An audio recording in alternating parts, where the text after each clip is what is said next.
Oh, tep à tous, bienvenue.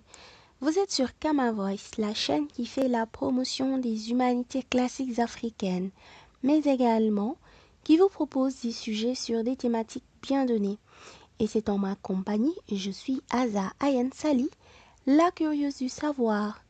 Aujourd'hui, c'est un document de Dumbi Fakoli que je vous présente. Un extrait que j'ai lu et je vous ai mis en description le document en entier, ainsi que les sources de l'auteur. Je vous souhaite une bonne écoute et à bientôt. Dumbi Fakoli Doumbia a comme nom d'auteur Dumbi Fakoli. Il est un écrivain de nationalité malienne.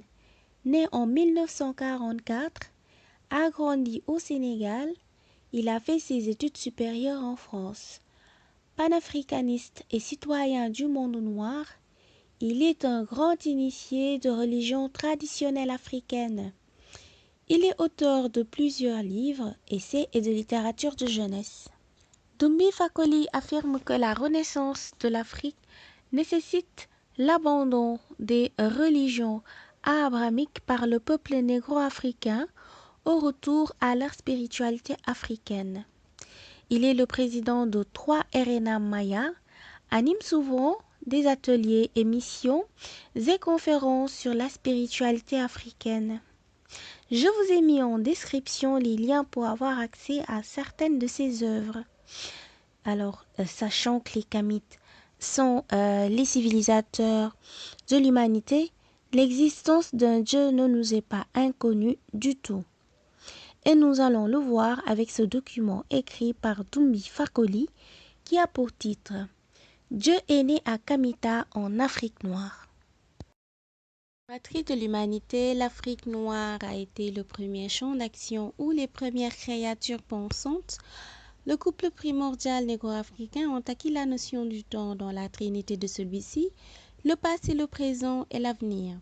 Matrice de l'univers, l'Afrique noire a été le premier champ d'action de la vie qui s'est révélée à elle-même avant de se diversifier en ses différentes composantes florales, faunales et humaines.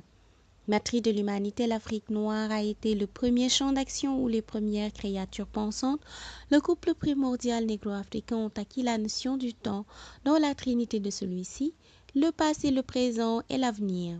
Matrice de Dieu, l'Afrique noire a été le premier champ d'action où le grand architecte, à la fois hier, aujourd'hui et demain, s'est laissé découvrir par les premières de ses hypostases humaines, le couple primordial négro-africain. En se révélant Dieu, au terme de ses questionnements et de ses réflexions sur le pourquoi et le comment de son existence terrestre, le couple primordial négro-africain a compris que, désormais, son attitude globale face à la totalité de la vie doit être conforme à l'idée qui s'était faite de ce grand architecte. Par reconnaissance à Dieu, le couple primordial négro-africain a organisé la société et édicté, pour son fonctionnement harmonieux, des règles de conduite spirituelle, morale, cultuelle et culturelle. Ainsi est née la première vision globale du monde physique et de son archétype céleste. Diversement appelée, elle a porté contenu, porté les noms, us et coutumes ainsi que traditions, malgré la science raisonnante décidée, vaille que vaille, à remplacer ces derniers par les termes religion et civilisation.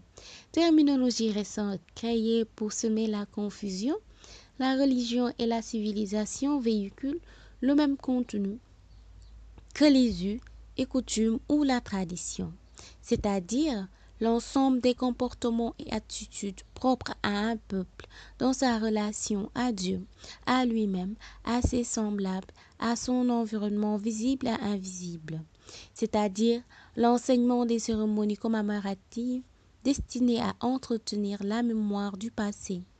Parce que le couple primordial négro-africain a été le premier découvreur de l'existence de Dieu, parce que le couple primordial négro-africain est le géniteur de l'humanité dans toutes les composantes raciales de celle-ci, parce que, enfin, le couple primordial négro-africain a sillonné le monde. À l'évidence, ses spéculations théologiques et ses réalisations morales, culturelles et artistiques sont antérieures à toutes celles de ses descendants. Ayant perdu sa mélanine comme le couple primordial négro-africain, Dieu a pris des couleurs et l'enseignement initial élaboré pour l'honorer a été interprété et adapté à d'autres réalités en même temps qu'il était détourné de son objectif premier, c'est-à-dire le service de l'humanité. Cependant, ce Dieu-là, qui reste l'unique Dieu, auteur de la création ainsi que son découvreur négro-africain, continue de marquer de leur empreinte indélébile toutes les religions existantes.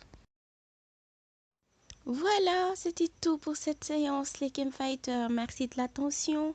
Si elle vous a plu, n'hésitez pas à le partager, liker puis commenter. Dites-moi si vous avez des attentes par rapport à une thématique ou bien une œuvre et je serai ravie de vous faire la présentation. Donc, à très bientôt pour une nouvelle vidéo.